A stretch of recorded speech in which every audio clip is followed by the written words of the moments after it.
Amis de la pâtisserie, bonjour. Aujourd'hui, nous allons nous concentrer sur un petit décor chocolat.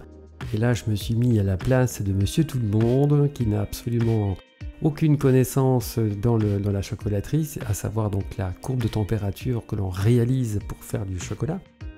Donc là, je me suis mis à la place de tout le monde. Vous allez voir, c'est pas bien compliqué. Il y a quelques petites règles à suivre, il n'y en a pas beaucoup d'ailleurs. Je vous explique tout ça en avant, c'est parti. Alors pour commencer, faites fondre votre chocolat.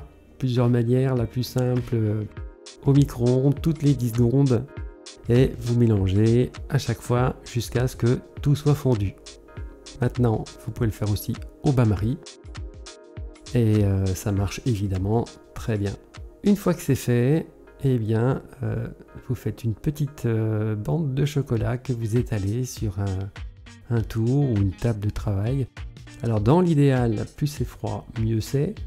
Votre chocolat il n'est pas au point, c'est-à-dire qu'il va mettre un certain temps à sécher.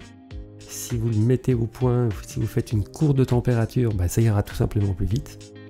Mais c'est un petit peu plus compliqué. Donc là, dans cette vidéo, c'est sans connaissance particulière. Voilà, vous faites fondre, juste fondu. Quand vos grains de chocolat fondent, c'est que vous êtes en théorie vers les 45 degrés, 50 grand maximum, 50 degrés. Et ensuite, donc, ça va mettre un certain temps. Il n'est pas au point, il cristallise donc pas vite.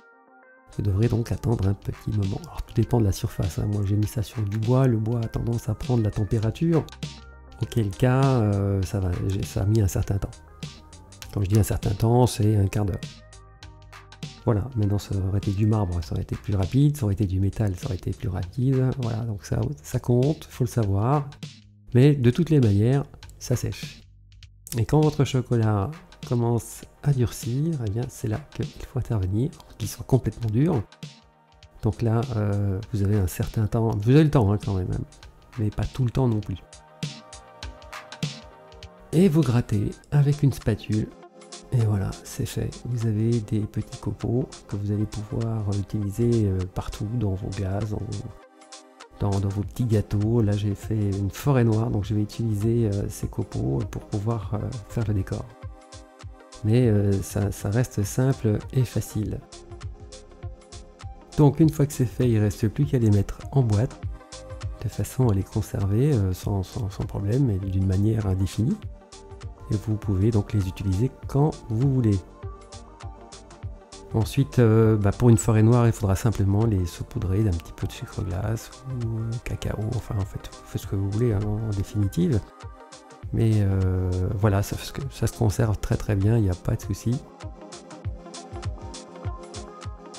Voilà, ça peut se faire. Alors moi, j'utilise la spatule, voilà, recourbée pour les faire. Vous pouvez prendre des spatules plus grandes de façon à faire des copeaux plus gros. Et prendre aussi éventuellement des emporte-pièces plus petits. On arrive aussi à faire des petits copeaux sympathiques. Voilà, vous pouvez varier les formes, en gros c'est ça que ça veut dire, suivant les ustensiles que vous utilisez.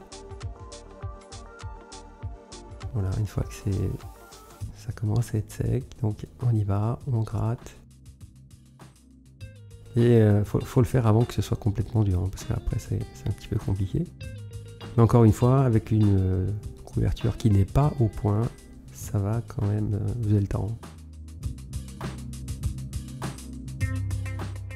Voilà, je vais plus vite, mais c'est la vidéo qui va plus vite. Enfin, j'accélère un petit peu parce que ça commence à prendre un petit peu plus fermement. Là, pour le coup, la vidéo va plus vite, mais je vais plus vite aussi. J'utilise donc des boîtes qui seront fermées hermétiquement. Voilà, les arômes se conservent aussi. Et ça fait un petit peu d'avance. Alors, si vous faites des glaces par exemple, vous pouvez aussi les utiliser en décor. Enfin, tout ce qu'on veut. Voilà, courte vidéo, mais je pense utile. Merci de m'avoir suivi. La musculation du pouce si vous avez aimé. Et à très bientôt pour une prochaine vidéo. Salut à tous!